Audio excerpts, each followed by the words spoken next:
Il y a un an, je faisais 200 000 euros de chiffre d'affaires, aujourd'hui plus de 7 millions par an, mais je me sens encore plus pauvre. Pour moi, ce n'est pas suffisant qu'un homme se lève le matin. Ce n'est pas juste que je me sente un peu triste aujourd'hui. Eh bien, que tu sois triste, ton entreprise s'en fiche complètement. Et ta femme, même si elle a de la peine pour toi, elle devrait s'en fiche aussi. Un homme doit-il subvenir aux besoins de sa maison et de son entreprise? Désolé, mais à l'école, on t'apprend juste à devenir un travailleur ou un mouton de plus. J'ai dû me former, que personne ne pense qu'il ne va pas devoir se former, mais avec qui? Je me suis formé avec des personnes qui travaillent dans le domaine qui me plaît. Tony Robbins, Dan Peña. Donc je me forme avec des personnes qui recherchent la philosophie de vie que je recherche. Quand on dit que je suis riche et que je vis bien, on ne voit pas que j'ai perdu 10 kilos en 5 ans. Je prends l'avion chaque jour, change de maison tous les 3 jours et réalisé plus de 7 millions d'euros de chiffre d'affaires. Et c'est lui qui me critique. Sûrement, si je voulais gagner quelque chose, je serais dans son lit en train de me branler. Et moi, je continue, je réinvestis et je travaille chaque année davantage. Pas chaque année moins. Un pays, c'est une putain d'entreprise. C'est une putain d'entreprise qui a des entrées et des sorties. Et l'Espagne a plus de sorties que d'entrées. En Espagne, il y a plus de fonctionnaires que d'indépendants. Quand une entreprise dépense plus qu'elle ne gagne, quel avenir a-t-elle? À fermer?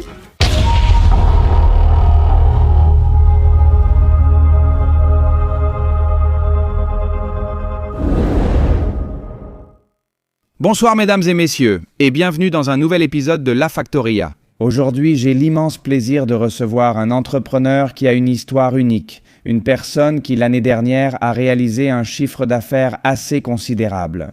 Je ne la dirai pas, c'est lui qui le fera. Bienvenue José, enchanté. José, comment vas-tu? Bien, bien, avec envie. Envie de faire cette émission? Oui, très envie. Moi aussi, j'avais envie de t'écouter. Parce que je crois vraiment qu'en Espagne, il y a un problème, c'est qu'on envie la personne qui réussit. Parce qu'ils pensent que toute personne qui a réussi à gagner de l'argent est quelqu'un qui est né dans une famille aisée ou qui a eu de la chance, et on dévalorise énormément les réussites individuelles des gens. Tu es une personne qui est née dans une famille qui t'a donné toutes les facilités du monde pour arriver là où tu es aujourd'hui. Oui, ils m'ont donné des facilités. Tu parles comme un singe. Pour être clair, non. Je n'ai eu aucune facilité, je viens d'une famille ordinaire, mais c'était une famille de marins qui, lorsque mes grands-parents sont morts, s'est complètement désorganisée. Mon père n'était pas vraiment mon père. J'ai découvert à 21 ans que c'était la personne qui m'avait presque maltraité. Ce n'était donc pas mon père. Je viens d'une famille qui n'avait pas un sou. J'ai connu 2 faillites. J'ai vu ma famille se construire puis se ruiner à cause d'un homme mal géré, pour être clair, d'un homme plutôt mou. Des années plus tard, c'est arrivé à cause de mon ignorance et de ma tête folle. Ma première entreprise prospère à Ibiza commençait à générer du capital et tout allait bien pour moi. Par manque d'informations, par être le type d'abruti typique sans information qui croit tout savoir. J'ai fini ruiné et j'ai vécu 3 mois dans une voiture, avec une dette d'environ 60 000 euros d'une maison qu'on venait de me saisir. Quel était ce business que tu avais monté à Ibiza, José? Écoute, je suis passé de marin à ouvrir un bar et plusieurs affaires. Et c'est là que j'ai découvert le business du concierge à Ibiza, celui de concierge. En gros, ce qu'on faisait, c'était des services de conciergerie, pour le dire comme ça. Trouver des voitures de location, des logements de luxe à louer. On trouvait les clients et la façon de faire, c'était de leur louer ou de sous-louer les articles de luxe qu'on avait. Ça marchait très bien pour nous, mais il me manquait énormément d'informations. L'éducation financière, d'abord, je n'en avais aucune. Donc l'argent que je gagnais ne me rapportait pas d'argent, il ne faisait que créer de la fumée parce que c'est tout ce que ça me créait. J'avais une estime de moi faussée car je me validais par mes gains du moment, pas par mes connaissances. De plus, je n'avais pas la formation requise pour ce milieu. C'est à partir de là que j'ai commencé à me former et à me rendre compte que je devais me former ou créer une formation comme celle que j'ai aujourd'hui, pour pouvoir aider les gens et éviter qu'ils ne tombent dans ce dans quoi je suis tombé. Parce que gagner de l'argent ne fait pas de toi quelqu'un de riche, ni meilleur, ni quelqu'un de réussi, juste parce que tu as de l'argent, à mon avis. La réussite vient de qui tu es, pas de ton argent. L'argent est souvent la conséquence d'être quelqu'un ou de rendre un service qui apporte quelque chose aux autres. C'est ainsi que je l'ai vécu, et ce fut difficile pour moi. Ce que tu dis sur le fait que les gens critiquent en Espagne à cause de l'envie, je pense que ça vient de la pure ignorance et de l'éducation. On nous inculque ça depuis qu'on est petit. À l'école, réussir signifie souvent avoir triché. Tandis que ceux sans diplôme n'ont aucun droit. C'est vraiment comme ça? Ici en Espagne, tu vois quelqu'un avec une voiture de sport et la première chose à laquelle tu penses, c'est soit un fils à papa, soit quelqu'un de riche de famille, Ou trafiquant de drogue. ou quelque chose comme ça.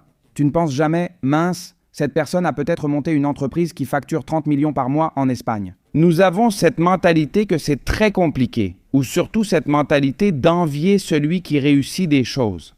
Je voulais te demander, quelles décisions t'ont conduit à faire faillite et à dormir dans une voiture? Ce sont ces mauvaises décisions. Et j'aimerais aussi en savoir un peu plus sur les détails. Combien gagnais-tu à Ibiza avec ta première entreprise à succès et comment as-tu tout perdu? Eh bien, tu vois, je ne facturais même pas 10% de ce que je facture aujourd'hui et je croyais que j'étais riche. Ça te dit tout. Donc, pour que tu te rendes compte, au mieux, en une année, je pouvais facturer environ 200 000 euros. Aujourd'hui, bien que je facture plus de 7 millions par an, je ressens une plus grande pauvreté économique qu'avant. À l'époque, j'avais une mauvaise perception et relation avec l'argent. Je me suis ruiné à cause de mauvaises décisions. Je n'ai pas bien traité la partenaire que j'avais à ce moment-là, laquelle nous avons grandi ensemble, mais sommes devenus différents. Et je pense que je n'étais pas l'homme que je suis aujourd'hui. Je ne la soutenais pas ou je ne prenais pas soin d'elle comme un partenaire devrait le faire. Alors, est-ce que cela a affecté le quotidien que je menais? J'étais avec la même partenaire depuis l'âge de 15 ans, c'est-à-dire depuis tout jeune. À cause de mauvaises décisions avec ma partenaire, j'ai aussi fait de mauvais choix dans ma vie. Sur les investissements, je ne savais pas ce que c'était. Je gagnais et dépensais mon argent. Je pensais que l'achat d'une maison ou le changement de voiture étaient de bons investissements. J'étais ignorant, beaucoup cash stock pour gagner de l'argent, il faut d'abord échouer. Je le disais toujours à Fidèle en voiture. Pour moi, il y a deux types d'entrepreneurs, celui qui est déjà tombé et celui à qui il reste à tomber. Donc je suis reconnaissant d'être tombé. Je ne vais pas te mentir parce que si je tombe maintenant, avec le niveau de bénéfice que nous avons ou avec le nombre d'employés que j'ai, cela affecterait plus de 40 familles. À ce moment-là, cela ne m'a affecté que moi, mais c'était à cause de mauvaises décisions personnelles, surtout les décisions personnelles qui ont fait que mon économie et mon monde personnel, professionnel. Pardon que tout parte en vrille. Je comprends. José, je comprends. C'est une personne appauvrie. Pour être clair, d'esprit. Ça m'intéresse énormément. Tu fais faillite, tu te retrouves à vivre dans une voiture alors que tu gagnes 200 000 euros par an, tu es une personne aisée. Je suis resté 2 ans, tu ne t'en rends pas compte? Je me suis endetté pour acheter la maison saisie de ma famille. Je me suis endetté de 360 000 euros et j'ai été tellement idiot que chaque fois que je gagnais 30 000 ou 20 000 euros, j'allais à la banque et je remboursais cette maison. Mon affaire a dérapé et il me restait près de 50 000 euros à payer, que je n'avais plus. Comme je te dis, je gagnais de l'argent, mais je ne le faisais pas fructifier. Je payais, amortissais, achetais, changeais de voiture. Donc comme je te dis, mon euphorie a duré 2 ans, je suis tombé en ruine. J'ai passé 3 mois dans une voiture, en fait dans la voiture. C'est à ce moment-là que j'ai rencontré celui qui est aujourd'hui mon associé, Alberto Delator, qui est mon associé et que j'ai rencontré. En cherchant du travail, je prenais un ascenseur pour chercher un emploi dans la vente, n'importe où. J'ai trouvé dans le secteur électrique et c'est là que j'ai rencontré mon associé. Cela fait plus de 8 ans que nous sommes avec cette entreprise, toujours ensemble, travaillant et facturant bien. J'apprécie beaucoup mon associé car il m'a fait confiance après m'avoir rencontré. Quand tu vis dans une voiture, tu sais que n'importe qui ne va pas te faire confiance ni croire tes paroles quand il te voit mettre un costume dans une foutue voiture. Aujourd'hui, 8 ans après, il est mon associé. Mais je te le dis, ce qui m'a mené à ça, ce sont de mauvaises décisions personnelles. Des décisions uniques. Frérot, il n'y a pas de faute des autres, ni rien. Tu assumes la responsabilité de cette chute, c'est ça. Tu dois l'assumer. Je pense qu'en Espagne, nous avons une très mauvaise conception. Quand quelqu'un tombe dans la ruine, on accuse toujours un tiers. Ah oui. Parce que mon associé, parce que ma femme. Parce que l'État, parce que le Parti socialiste ouvrier espagnol, ce n'est pas comme ça. C'est comme je le dis toujours, ici c'est un putain de vol. En ce qui concerne les impôts, mais si tu ouvres une entreprise et que tu n'as même pas de quoi payer les impôts, ce n'est pas une entreprise. Alors il faut qu'on se batte un peu avec le pays qu'on a. Mais je pense qu'ils doivent te laisser des marges pour pouvoir payer la folie d'impôts qu'on nous fait payer. Sinon ça cesserait d'être un business, c'est comme je le vois. Je le vois exactement comme toi, ça m'intéresse énormément. À quel moment, quand tu te vois dans la voiture et avoir mené ce style de vie, tu te dis « clic, je vais me relever de celle-ci parce que la résilience mentale m'intéresse énormément ». Beaucoup de personnes ne se relèvent pas. Beaucoup de personnes, quand la vie leur donne un coup dur et qu'elles se retrouvent dans une situation comme celle que tu as vécue, abandonnent. Et pour moi, ça, ce n'est pas digne d'un homme. Un homme doit savoir que peu importe les coups durs que la vie lui donne, notre destin est de continuer à avancer, de continuer à nous battre. Avec ongles, dents, sang et sueur. Tu as fait cela, c'est pourquoi je t'admire. J'apprécie ta question car d'autres m'ont aussi demandé comment as-tu vécu dans la voiture? Il n'y a pas longtemps, je l'ai encore dit dans un podcast, je suis reconnaissant d'avoir vécu dans la voiture, parce que c'est à ce moment-là que j'ai commencé à vraiment me valoriser. C'est-à-dire, à aucun moment je n'ai pensé à abandonner. Je ne vais pas te mentir, oui, j'ai pleuré beaucoup de nuits, c'est-à-dire, je pleurais comme un gamin, parce que je me sentais humilié par moi-même. C'est-à-dire, j'en parle avec beaucoup de gens, je veux dire, j'ai ressenti la plus grande auto-humiliation de toute ma putain de vie, mais personne ne me l'a fait subir. C'est-à-dire, je me sentais auto-humilié. Comment une personne peut, pendant 2 ans, élever son niveau de vie, bien vivre, et se rendre compte que pour ce qu'elle a rêvé toute sa vie, c'est-à-dire avoir une famille, prendre soin de la famille, subvenir aux besoins de la famille, aider mon frère, améliorer la vie de mon frère, tout à coup, je n'ai rien fait de tout ça. C'est-à-dire, je me suis rendu compte que j'ai travaillé 2 ans avec tout cet ego et que j'ai vécu de l'argent tout ce temps-là. En fait, j'avais un ego. Inconsciemment, appelle ça comme tu veux, mais j'étais vraiment plein de conneries, franchement. Alors, quand je suis allé vers la voiture, à aucun moment je n'ai eu peur. Vraiment, je te le dis sincèrement. À aucun moment je n'ai eu peur ni eu envie d'abandonner. Cela m'a donné l'énergie pour construire ce qu'on a aujourd'hui. Car dès que je suis sorti de la voiture, j'avais besoin d'argent. Et cette maison dont je t'ai parlé, qui était saisie parce que je n'ai pas réussi à finir de la payer. Je suis allé voir des capitaux privés pour sauver la maison, mais j'ai été victime d'une arnaque immobilière. Dès lors, j'ai décidé de ne plus jamais revivre ça. Dans l'immobilier, je travaillais dans les ventes, pas dans ce secteur, puis j'ai choisi l'immobilier. D'une part, c'est un secteur de vente très bien payé. D'autre part, je venais de subir une arnaque. Aujourd'hui, n'importe qui chez nous peut vous la raconter. Nous nous assurons qu'il n'y ait aucune arnaque dans notre entreprise. Arnaque, ni une putain d'usure envers aucun client parce qu'il peut t'arriver ce qui m'est arrivé à moi. Qu'à cause d'une arnaque, tu te retrouves sans voiture, ou ruiné, ou que tu aies du mal à t'en remettre. Une longue carrière. Aujourd'hui, je gère tout depuis mon entreprise, tu vois. Parce que je pense qu'il faut corriger cet usurier qu'on a en Espagne, parce que je n'avais pas d'enfant. Mais ils font pareil avec 2 enfants ou un enfant avec des problèmes, et tu détruis une famille à vie, tu vois, pour 60 ou 40 000 euros. Donc je n'ai eu peur à aucun moment, mais je me suis vraiment senti très humilié moi-même. C'est-à-dire, si je devais conseiller quelque chose à un jeune qui voit qu'il gagne beaucoup et qu'il est en train de... et qu'il n'en profite pas intelligemment, ce serait d'arrêter. Parce que tôt ou tard, il va se sentir comme une merde, humilié lui-même, et toute cette masculinité, ou toute la force qu'il ressent, va le briser. Ça va te briser car tu n'es pas cohérent avec ce qu'est être un homme et ce que tu dois défendre. Qu'est-ce qu'être un homme et que doit-il défendre? Être un homme, c'est faire ce qu'il faut qu'on en ait envie ou non. Un homme, pour moi, ce qui est très mal vu en Espagne. Aujourd'hui, on te critique beaucoup pour ça en plus. Mais un homme doit faire ce qu'il doit faire. Il n'y a pas d'excuse. Pour moi, ce n'est pas assez qu'un homme se lève le matin. Ce n'est pas que je me sente un peu triste aujourd'hui. Mais ton entreprise, que tu sois triste, elle s'en fiche complètement. Et ta femme, même si elle a de la peine pour toi, elle doit s'en fiche aussi. Alors un homme doit être la personne qui pourvoit à sa maison, à son entreprise. Et en plus, moi je viens du mauvais côté, alors il y a un exemple que je donne toujours si tu es le patron. Le patron est le dernier à quitter le bateau si on coule. Alors que se passe-t-il aujourd'hui? Ce que je vois, c'est que tout le monde, quand il a une entreprise ou une famille, les hommes aujourd'hui sont les premiers à sauter du bateau. La plupart. Alors moi, depuis l'entreprise, je sais que je veux retrouver un peu ça. Ma formation repose beaucoup sur ce principe. Un homme doit agir en homme et faire ce qu'il doit, non pas toujours ce que tu veux faire. Alors, un homme doit avoir la responsabilité de travailler, de subvenir aux besoins, et non, même si tu veux pleurer, tu n'as pas vraiment le droit de pleurer. C'est comme ça que je le vois, c'est comme ça que je le vis, et c'est comme ça que j'obtiens des résultats. Dès que je cesse d'être ce type d'homme, je suis perdu. Merci. Et pourquoi tu associes le fait de ta ruine, ou oui, de faire faillite, au fait de ne pas avoir été assez homme? À cause des décisions. Parce que j'étais guidé par le plaisir, Jota. C'est-à-dire, quand j'ai gagné cet argent, c'était le plaisir qui me motivait. Le plaisir d'acheter une voiture, de sortir avec une fille.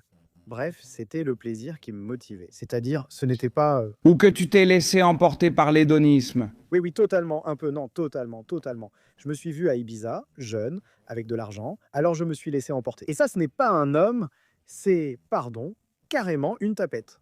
Pour être clair, c'est-à-dire que tu es vraiment peu viril quand tu fais ça. Je suis passé d'homme à ça, puis je suis allé à la ruine, ce qui m'a affecté émotionnellement. C'est-à-dire que j'ai été une personne qui allait très mal émotionnellement, à cause de ça. Et aujourd'hui, j'ai récupéré toutes ces choses. Les paramètres que je considère comme ceux qui me maintiennent en tant qu'homme, j'ai amélioré mon chiffre d'affaires, j'ai amélioré mon cercle, j'ai amélioré mes relations, j'ai absolument tout amélioré. Chacun est libre de croire ce qu'il veut, Mais un homme qui agit en homme obtient généralement de bons résultats. C'est généralement très positif. Je veux te demander, José, quand tu étais dans la voiture, est-ce que tu mettais ton costume pour chercher du travail? Et tu as rencontré ton associé actuel? Comment? Comment cette relation s'est-elle développée pour en arriver là où tu es aujourd'hui? Eh bien, écoute, mon associé, pour que tu comprennes un peu mieux, comme je le dis toujours, dans mon entreprise, il n'y en a pas un qui soit normal. Donc moi, j'ai un trouble du déficit de l'attention avec ou sans hyperactivité, je l'ai découvert un peu plus tard. Et en plus de ça, j'ai un quotient intellectuel de 138. Ça m'a causé beaucoup de problèmes à la puberté. En ce qui concerne le fait de ne pas me comprendre, de ne pas savoir me gérer, et forcément, j'ai toujours eu cette tendance, peut-être, à me lier avec des personnes que je trouvais étranges ou bizarres. Alors, quand j'ai rencontré Alberto, j'ai 10 ans de plus qu'Alberto. C'est-à-dire que je l'ai rencontré quand il avait 19 ans, Alberto. C'est à ce moment-là que nous avons commencé à faire connaissance. Et ce qui m'a surpris chez lui, c'est que c'était un jeune homme de 19 ans, avec une maladie rare qui lui rend la marche difficile, et d'année en année, sa façon de marcher va empirer. Et il arrivait dans ce bureau pour travailler et obtenir des résultats. Et c'était le seul qui ne se plaignait pas. C'est-à-dire, je voyais des gens qui venaient avec leurs parents, qui avaient un toit. Aujourd'hui, on travaille beaucoup, aujourd'hui, il pleut, aujourd'hui, il y a beaucoup de travail. Un autre arrivait, que des plaintes. Tout le monde d'aujourd'hui se plaignait. Alberto, 19 ans, débarquait avec 30 000 problèmes pour travailler. Zéro plainte, zéro pleur. Alors je l'ai remarqué parce que je me suis dit, putain, comment un gars de 19 ans peut-il me retourner la tête comme ça? Mec, parce qu'il arrivait là, c'était un gars qui ne se plaignait absolument de rien. Jota. Alors, bien sûr, J'ai commencé, petite parenthèse, le reste, oui. le reste, oui, c'était des hommes sans problème. C'est-à-dire, c'était aussi des hommes qui avaient leur famille, leur maison, aucune maladie, aucun handicap, etc. Alors là, je me disais, comment un gars comme ça, tu vois? Donc c'est la passion de vivre au final. Alors ce garçon m'a accroché, j'ai commencé à me rapprocher de lui, et il aimait beaucoup le monde de la vente. Moi, je venais du monde de la vente, et je me souviens d'ailleurs qu'un jour, devant un champ de pinces, etc., il me disait, putain, j'adore vendre, mais je ne sais pas comment devenir riche, tu vois, en vendant. Ce qui m'est venu, c'est de lui dire, il y a deux types de personnes. Mecs, ceux qui sont devant un champ d'arbres et rien d'autre. Qui voient juste un champ d'arbres. Ceux devant un champ d'arbres voient voient comment on coupe les arbres, fait du papier et fabrique des meubles. Alors, il y a deux types de personnes, Alberto, ceux qui cherchent des opportunités et ceux qui n'en cherchent pas. Alors, moi j'aime les gens et j'ai dit comme toi qui ne se plaignent jamais, parce que ces gens-là sont idéaux pour chercher des opportunités. Dès lors, nous avons appris à mieux nous connaître, rencontrer ses parents, et un an après, je préparais le projet de Bib Kellen. Discrètement, je lui ai présenté et il a rejoint la plateforme. Nous nous sommes remarqués car aucun de nous n'allait bien, mais nous étions les seuls à travailler et facturer sans nous plaindre. C'est ainsi que nous nous sommes associés. Comme je te l'ai dit, cela fait 8 ou 9 ans que nous sommes ensemble et jamais nous n'avons envisagé de nous séparer. Parce que nous avons une union, une fraternité, il semble qu'aujourd'hui on ait déjà oublié ce que c'est que ton groupe d'amis soit une fraternité. C'est-à-dire que tu te protèges, que ce soit ta seconde famille, sous-titré par Jean Benguel. C'est un peu ce que j'ai réussi à avoir avec lui. Je comprends parfaitement. Moi aussi, je suis curieux. Le passage de la voiture à l'entreprise qui facture 7 millions par an. Ce processus est-il parfait? Alberto en est un élément clé comme tu l'as bien expliqué. D'ici, nous lui envoyons un énorme salut, mais ça m'intéresse énormément. Merci.c. Qu'est-ce qui s'est passé? Je vais te raconter car je veux écrire un livre dessus. En sortant de la voiture, j'ai commencé dans l'électrique. Merci Endesa, non pardon, Gaz Natural, Fenosa, formé, préparait déjà des gens là-bas pour la vente. C'était le seul outil que j'ai trouvé pour commencer à gagner de l'argent. Ce n'était pas quelque chose qui me plaisait, mais il faut faire ce que tu dois faire. Donc je suis resté là 2 ans à économiser de l'argent, à bouger, à vendre. En fait, au niveau européen, nous étions toujours parmi les meilleures équipes de vente. Nous ne gagnions pas mal et nous avons pu économiser de l'argent grâce à cela. J'ai pris un appartement, j'ai commencé à vivre en colocation. C'était la première fois de ma vie que je vivais en colocation. J'ai vécu en colocation avec Alberto Christian, un associé que nous avions, un ami que nous avions, et j'y suis resté 2 ans. Au bout de 2 ans, j'ai lancé mon projet en travaillant. Pendant 2 ans, je travaillais, mais je préparais aussi le projet de l'agence immobilière. Alors, au bout de 2 ans, quand nous avons pu obtenir un peu de capital, nous avons pris 65 € parce que je lui ai dit, on va commencer ça avec 65 € parce qu'il faudra bien l'écrire un jour. Alors, on a pris des euros, on a acheté un appareil photo moyen et commencé à faire des vidéos sur 1000 annonces, simplement, sans investissement inutile. 3 mois plus tard, on a fait nos premières ventes et on a réinvesti 100% du capital presque pendant 2 ans. Jota dans l'entreprise presque pendant 2 ans. Chaque vente, chaque opération, on réinvestissait l'argent. 2 ans plus tard, on s'est rendu compte qu'on était déjà à un demi-million de chiffre d'affaires par an. Déjà avec une équipe de 4 ou 5 personnes, parce que c'est quelque chose dont on s'est rendu compte, tu vois. Je veux dire, à force de travailler et d'être impliqué. 2 ans plus tard, on s'est rendu compte qu'on avait déjà une équipe de 5 personnes, on faisait déjà un demi-million de chiffre d'affaires, tu vois. Dès la 2e année, le chiffre d'affaires a doublé, puis triplé chaque année. Cette année, nous avons atteint 7,3 millions en brut. Ne croyez pas que l'Espagne, le fisc et tout le monde encaissent. Alors tu n'es pas riche avec ça. Mais c'est comme ça qu'on est arrivé et le changement a été le défi de vouloir ouvrir. C'est-à-dire, comme je venais de la foutue ruine, de vouloir ouvrir. Quelque chose que je pourrais dire, après moi j'ai obtenu ça en partant de rien. Donc toi tu pourras le reproduire, tu vois. Et on l'a fait avec 25 euros, c'est comme ça qu'on a commencé. Putain, c'est absolument incroyable. Alors, où en es-tu maintenant? Quelle est ton entreprise? Comment elle s'appelle? Et surtout, combien de personnes as-tu dans ton équipe? Quelle responsabilité as-tu sur les épaules? Parce que à la fin de la journée, je crois que les gens ne comprennent pas qu'un entrepreneur a succès. Une personne avec plus de 40 ou 50 membres dans son équipe. C'est une personne qui se sent profondément responsable du bien-être de chacune des personnes. Si tu fais faillite, ton entreprise s'effondre et ces personnes perdent soudainement leur emploi avec toi.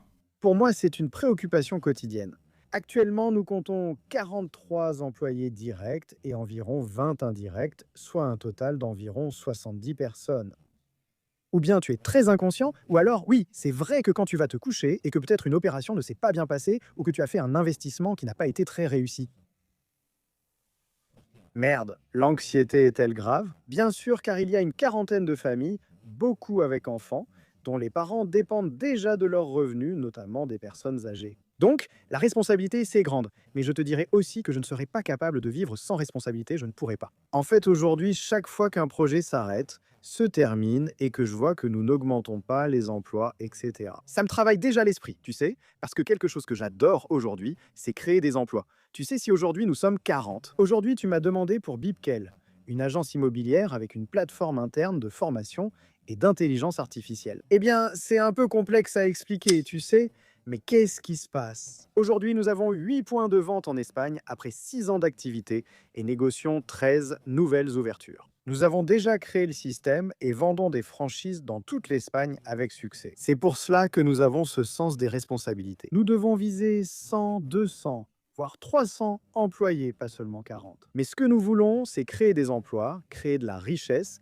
et laisser un véritable héritage des entreprises qui prennent vraiment soin de leurs employés, collaborateurs, etc. Parce que nous avons même des services de psychologie au sein de l'entreprise, c'est-à-dire que nous offrons de la formation, un soutien émotionnel, un accompagnement personnel. Donc pour nous, il est très important que les personnes se sentent bien pour qu'ensuite elles puissent se vendre et surtout, quand nous avons des hommes et des femmes, nous essayons d'enseigner la masculinité et la féminité même dans la formation afin que chacun puisse vraiment trouver son rôle. Sinon, il est très difficile d'atteindre les chiffres d'affaires de nos garçons qui gagnent 80 à 90 000 euros par an. Tu ne peux pas rester l'homme typique que tu étais si tu veux vraiment gagner cet argent, ou alors tu peux le faire. Ah et... Tu veux dire que tu as des garçons qui n'y arrivaient pas, mais qui facturent maintenant ces montants d'argent?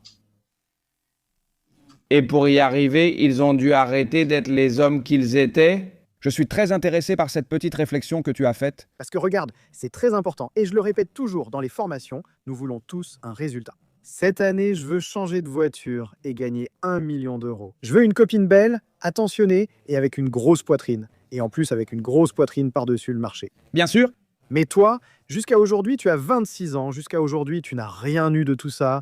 Tu n'as rien eu de tout ça. Parce que tu n'es pas la personne qui mérite d'avoir ça. J'adore, il n'y a rien de plus. Alors, tu veux avoir ça? Quel genre de personnes ont ça? J'ai une question pour toi. Es-tu un vrai ours ou tu te trompes juste en croyant que tu l'es? Je vais te dire une vérité dérangeante.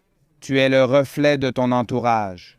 Pendant des années, j'ai été coincé dans un milieu stérile, entouré de personnes sans ambition, espérant un changement. En réalité, rien ne change sans prendre le contrôle de ta vie et t'entourer des bonnes personnes. J'ai créé le club Red Pill 3.0 pour les hommes souhaitant s'entourer de vrais guerriers et discuter de thèmes essentiels comme la masculinité, le stoïcisme et les relations de couple, dans lequel nous essayons de vous donner les outils nécessaires pour que vous atteigniez votre plein potentiel, que vous continuiez à vous améliorer chaque jour afin de devenir les hommes dont cette société a désespérément besoin.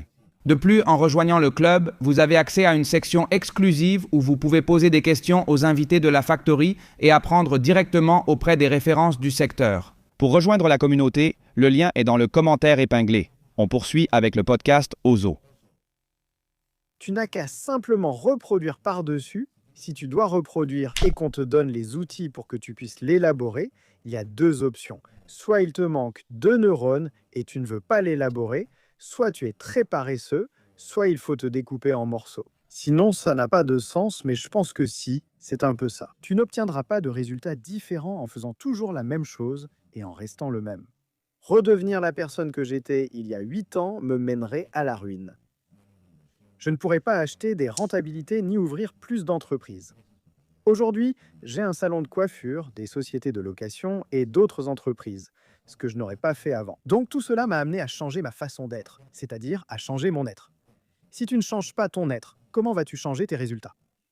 Le problème, c'est que beaucoup pensent « je suis comme ça » ou « il faut profiter de la vie ». Personne. Tu es entièrement préfabriqué, comme nous tous depuis l'école. Il faut casser certaines choses, et c'est là le problème. Il faut désapprendre plus qu'apprendre. Il faut beaucoup désapprendre avant de revenir à José. Tu étais entrepreneur, après une faillite à 200 000, tu as relancé une entreprise qui a généré environ 7,5 millions l'an dernier. Tu as fait tout ça en ayant un diplôme universitaire? Non, je ne vais pas te mentir, je me suis beaucoup formé, j'ai dû me former, mais en dehors de cette voie. C'est-à-dire, il n'y a rien dans le système éducatif qui enseigne ce qu'on m'a appris. C'est-à-dire, comment gérer mon trouble du déficit de l'attention avec ou sans hyperactivité, on ne me l'apprend pas dans le système éducatif. Comment se gérer avec un quotient intellectuel de 138 et comment en profiter. Non plus, c'est-à-dire comment gérer l'argent. C'est-à-dire, à l'école, on ne t'apprend ni la gestion émotionnelle, ni l'éducation financière. Qu'est-ce qu'on t'apprend? Dans une école, si quelqu'un se sent offensé, désolé, mais à l'école, on t'apprend juste à devenir un travailleur ou un mouton de plus. Je ne suis donc allé nulle part sans diplôme. Je n'étais pas un mauvais élève, mais mon seul diplôme était celui de capitaine de pêche, car c'est ce que je connaissais alors. Je n'ai aucun diplôme. Cependant, j'ai dû me former. Que personne ne pense qu'il ne va pas devoir se former. Mais avec qui me suis-je formé? Avec des personnes dévouées à ce monde que j'aime. Tony Robbins, Dan Peña récemment avec Spencer. Alors, je me forme avec des personnes qui recherchent la philosophie de vie que je recherche. Je ne peux pas écouter un professeur d'école maintenant à 40 ans parce qu'au professeur d'école, il me disait « Tu vas y arriver, mais regarde-toi, tu n'arriveras à rien, José. Tu vois bien que tu échoues à tout, tu n'arriveras jamais à rien. » Alors, ces professeurs aujourd'hui voient pas sûrement mon entreprise et ils vont simplement voir que ceux qui n'ont rien accompli, c'est eux. Je ne suis pas contre l'école ni contre l'éducation. Mais ça ne marche pas, il faut la changer. Ça marche pour être employé ou travailleur. Moi, Attention, je ne suis même pas proche de ton niveau de réussite économique, mais je ne m'en sors pas mal non plus. Je suis quelqu'un qui a acquis une certaine reconnaissance. J'ai une boisson, j'ai une émission, j'ai une communauté privée, je fais aussi ce programme qui donne de bons résultats et tout ça. Je ne suis pas allé à l'université, je ne suis pas ce type de personne. Et ce que j'ai étudié, c'est un collège en Écosse sur les soins des pelouses sportives, c'est-à-dire que je suis spécialiste du gazon. flippa. Et moi, j'ai une très grande guerre. Et tous ces intellectuels, tous mes amis venus de l'université, tous journalistes, voilà. Aucun d'entre eux n'obtient les résultats économiques que j'obtiens. Aucun d'entre eux n'a 6 personnes qui travaillent. Pour son image, pour son projet et pour son idée.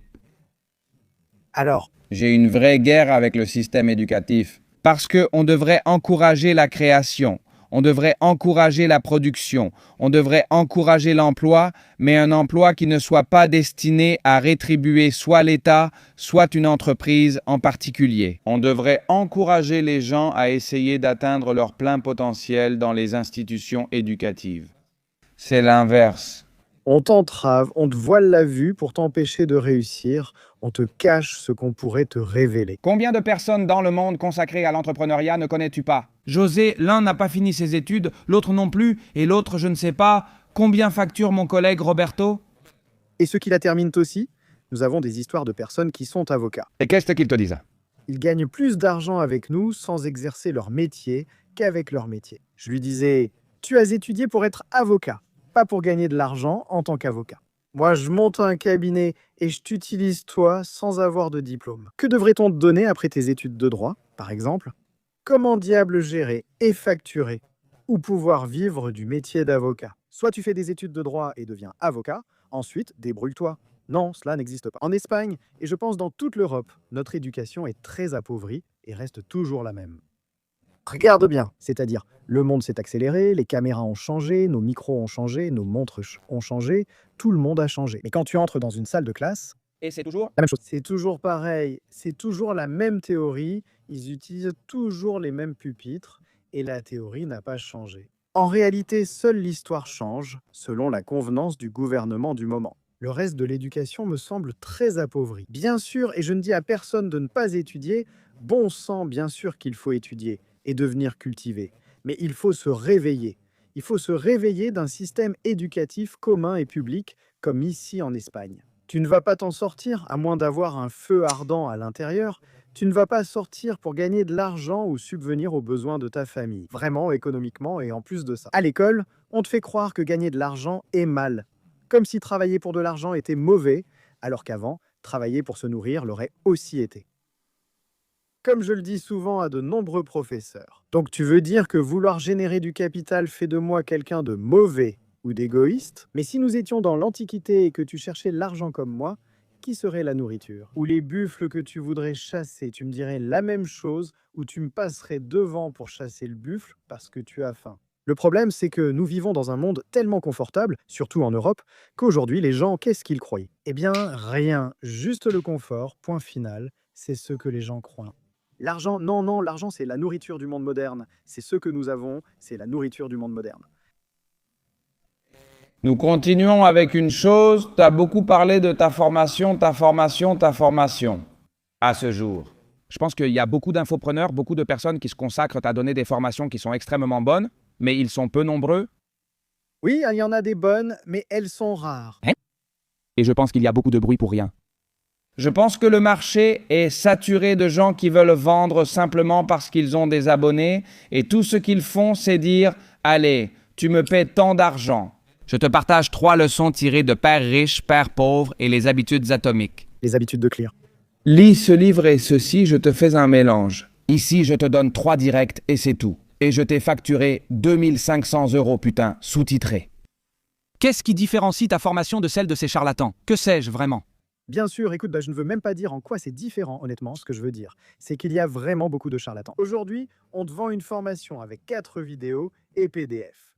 Qui pense vraiment que cela va changer sa vie? Qu'il aille sur YouTube gratuitement ou lise un livre de Napoléon Hill, car c'est ce qu'on lui propose. Alors, nous ou moi, par la formation, je ne vends rien, je façonne les personnes. La formation que je donne, ce n'est pas quelque chose où tu viens ici et où je te promets que si tu suis la formation, tu vas facturer tant. Tu viendras ici suivre une formation, on sera ensemble pour vérifier que tu respectes les paramètres et remplis tes obligations, car, comme je le dis, regarder seulement des podcasts, c'est juste une autre façon de procrastiner. Celui qui n'agit pas est un mal barré. Nous, on forge. Facto pardonne, mais c'est vrai. Tu peux avoir toutes les informations du monde, si tu ne sais pas les mettre en pratique, à la fin de la journée, ça ne sert à rien. Tu finiras encore plus fou, parce qu'en plus tu sais comment le faire, alors tu sais comment le faire et tu ne le fais pas. Donc ça peut vraiment te couler psychologiquement, ça peut te détruire, et je pense aussi que c'est un pardon. Pour une petite nuance, je pense que c'est une grande erreur de beaucoup de personnes. Aujourd'hui, ils se sentent capables et conscients de leur plus grand potentiel. Cela peut être vrai, mais comme ils n'atteignent pas les attentes qu'ils savent possibles, ils se dépriment beaucoup. Oui, ils n'ont pas de soutien émotionnel. C'est là que ça m'intéresse un peu. J'aimerais insister un peu là-dessus, parce que ce que je fais, c'est faire passer les personnes par 3 phases, dont la première est la gestion émotionnelle. C'est-à-dire, comment vas-tu te soutenir émotionnellement? Comment réagis-tu en colère ou triste? Qu'est-ce qui te rend triste? Où le ressens-tu? Qu'est-ce qui baisse ton estime de toi? Pendant près de 3 mois, on fait de l'autogestion émotionnelle. Et ça nous apporte quoi, mec? Eh bien, que tu deviennes une personne un peu plus forte, parce qu'aujourd'hui, moi je le vois vraiment.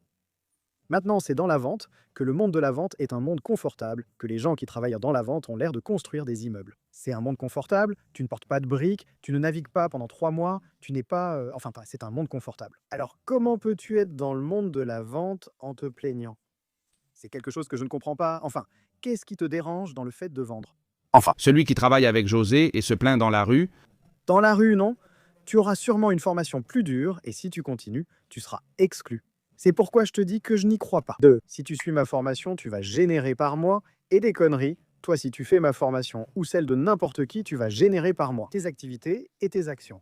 Que se passe-t-il? Moi, ce que je fais, c'est que je ne vends pas du rêve et je considère que je ne vends pas du rêve. Parce qu'on accompagne et on forme ces jeunes jusqu'à ce qu'ils terminent la formation et on analyse leurs résultats après parce que beaucoup de ces jeunes finissent la formation et il faut les raccrocher. Un mois après, parce qu'ils ont réalisé un bon chiffre d'affaires, ils pensent déjà tout savoir et avoir dépassé le seuil. Comme je le dis souvent, l'expérience ne vient pas des études, mais de la pratique et de l'entraînement répété. C'est comme quelqu'un qui veut perdre du ventre, fait des abdos une fois par semaine et pense déjà voir des résultats dans le miroir. Non, tu n'auras jamais d'abdos si tu en fais une fois par semaine. Ça va te faire un peu plus mal, et ma formation aussi. Pour vraiment atteindre l'objectif, tu souffriras plus qu'avec une formation classique. Et là, tu vas te rendre compte de ce qui était du vent et de ce qui est du travail. Parce que c'est ça la différence.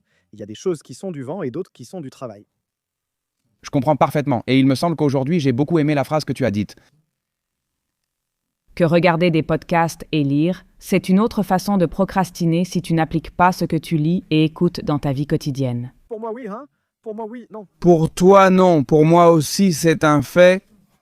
C'est comme ça? Et en plus, je crois que tu as fait une autre réflexion qui m'a aussi beaucoup plu. Ce qui est encore pire, parce que beaucoup de personnes ont les outils nécessaires. Ça m'arrive surtout avec le sujet des femmes. Tu sais que moi, c'est mon... Beaucoup de gars qui me suivent m'écrivent ensuite. Genre, mec, j'ai appliqué tes conseils et ça s'est super bien passé avec les femmes. Mais il s'est accroché à une fille et il est devenu le mec typique, complètement bétonné. Et je lui dis, mec, c'est ça. Si tu as déjà les outils, mec, pourquoi tu me dis ça? Et tu sais combien de gens je repousse? Moi? Et Jota, je veux un face-à-face avec toi, d'1 heure, peu importe. Et moi, mec, j'ai pas le temps. Et 2 en 1 heure. Je ne peux pas t'aider, frère. En 1 heure, je ne peux pas t'aider. Je n'ai pas le moyen, c'est-à-dire... Je peux te traiter d'idiot si tu me racontes ton histoire, parce que je suis comme ça. T'as été idiot? Je ne dis pas que tu sois un idiot en général, mais... Je l'ai fait uniquement avec un gars que j'ai beaucoup aidé sur environ 10 séances.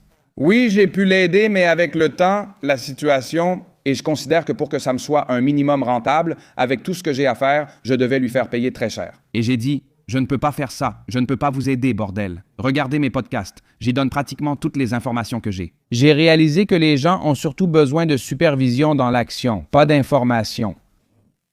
De supervision, c'est comme ça, c'est-à-dire l'être humain au final. Et ça, c'est nous tous. Si tu ne te prépares pas, moi, tu te reposeras sur tes lauriers. Si tu gagnes de l'argent, tu te reposes aussi. Si j'ai une meilleure maison, tu pourras te reposer. Trouver une bonne femme, c'est se reposer et alors tu es foutu.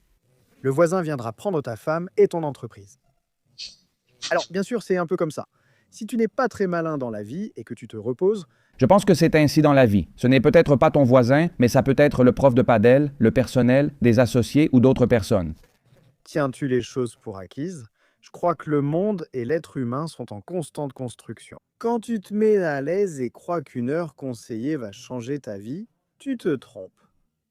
Tu es foutu, tu es en train d'entrer dans une illusion au final en pensant que le monde va changer ou que ta vie va changer, juste parce que tu as reçu un conseil ou parce que tu as reçu quelque chose. Je dis que les gens oublient que les choses exigent des efforts. Putain, c'est comme quand on te dit que t'es riche, que t'as réussi à bien vivre, mais ce que t'as pas vu, toi, c'est que j'ai perdu 10 kilos en 5 ans.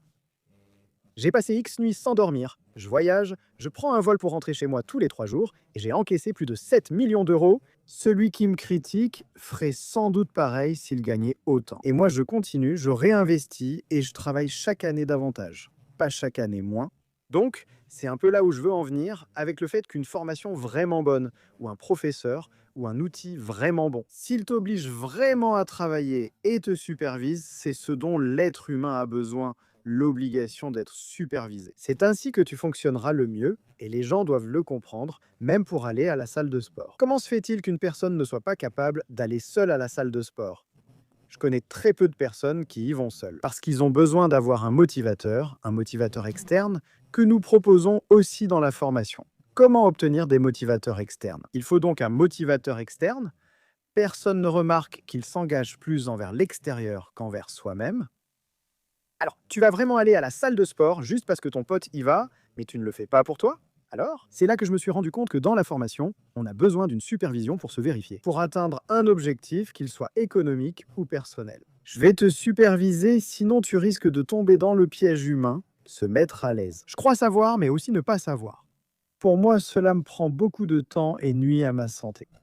Mais j'aime le faire, Jota, car je vois le changement chez les garçons.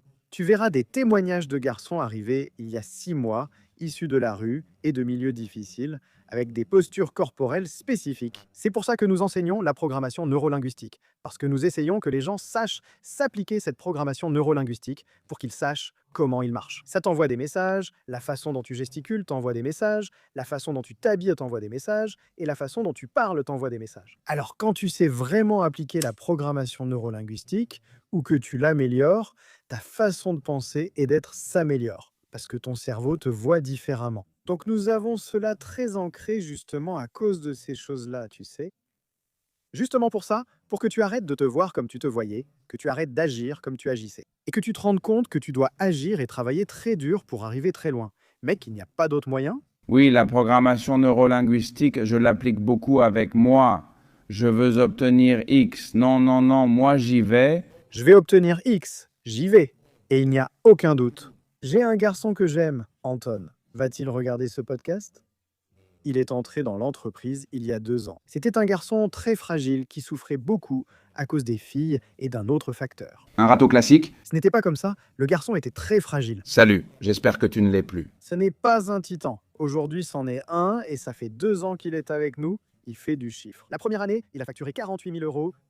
Il a changé sa façon de parler, de gesticuler et de voir le monde. Aujourd'hui, est-ce que les femmes le poursuivent? Il facture. Cette année, en 6 mois, il a gagné environ 60 000 € et représente aujourd'hui mon entreprise.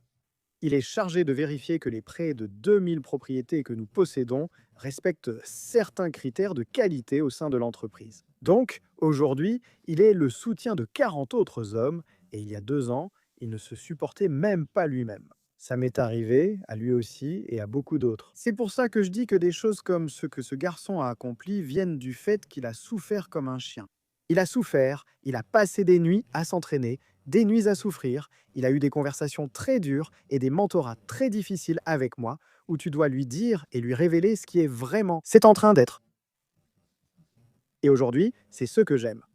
Que les personnes qui ont vraiment du cran, qui agissent et qui vont jusqu'au bout, font ce qu'il est en train de faire.